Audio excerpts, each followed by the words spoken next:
Well, last night I was exhausted. The hike yesterday was about 17.5 k's.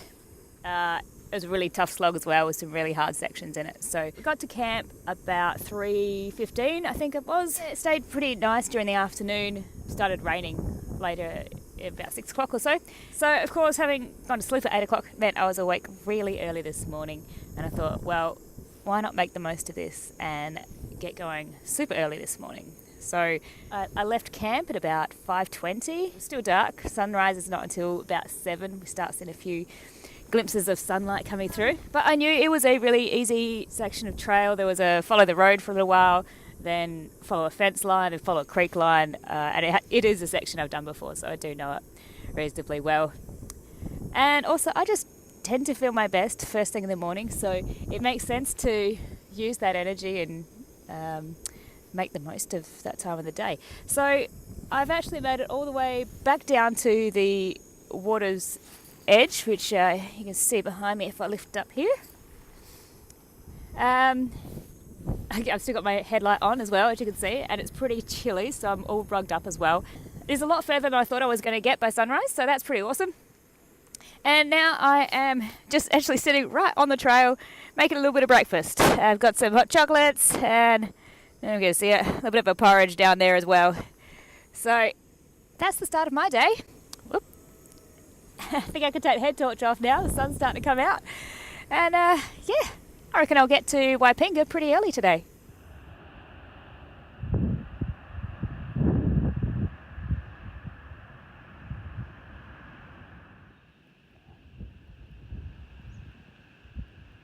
So hopefully by now you know that I'm doing this hike as a fundraiser for Narcolepsy Australia, who work towards getting better treatment options for people suffering from narcolepsy in Australia. I was diagnosed with narcolepsy about 4 years ago, and certainly has changed my life around in many ways, not always for the better.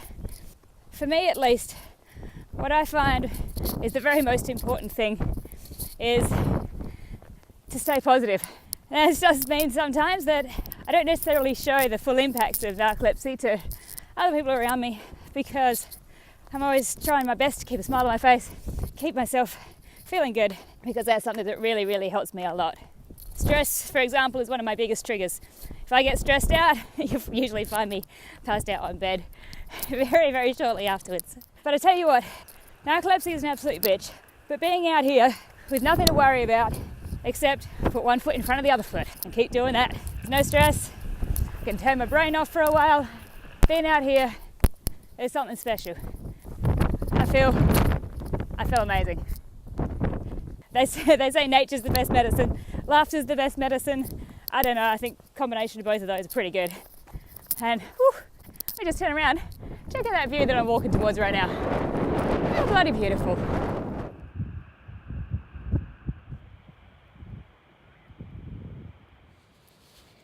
My sleeping bag is something a little bit of my own creation.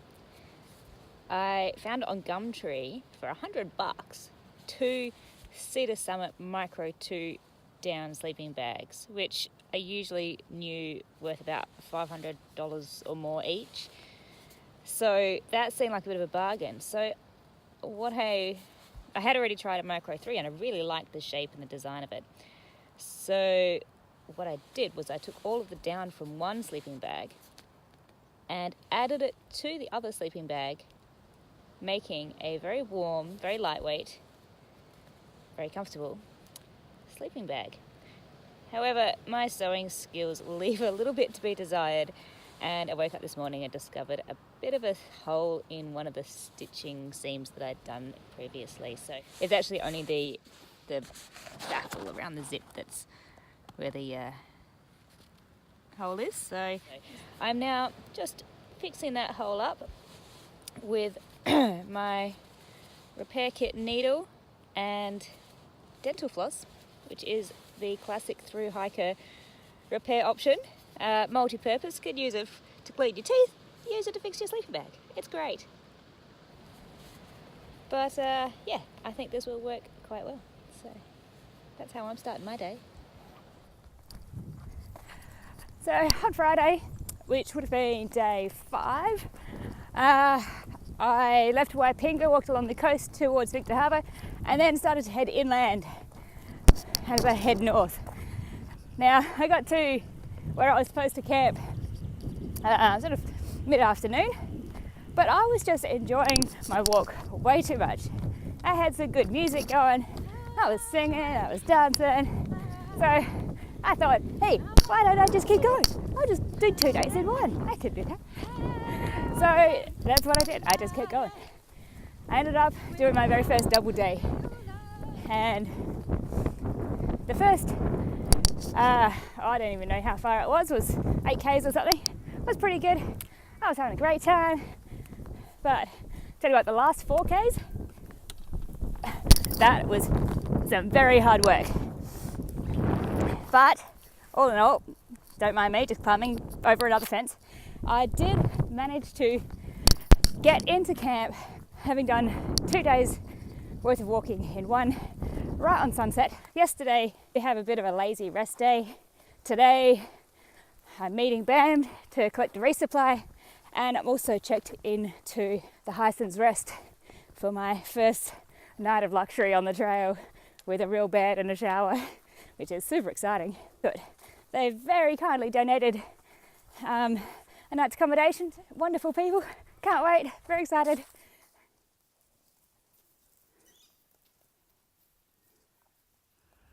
Ah, they're following me.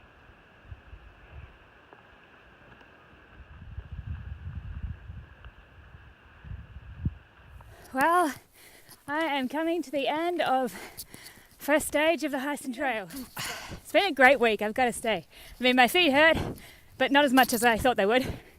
My legs hurt a little, but not as much as I thought they would.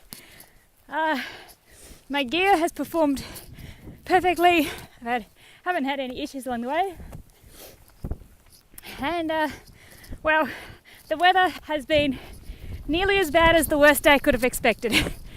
It's been pretty rough with lots of rain and wind.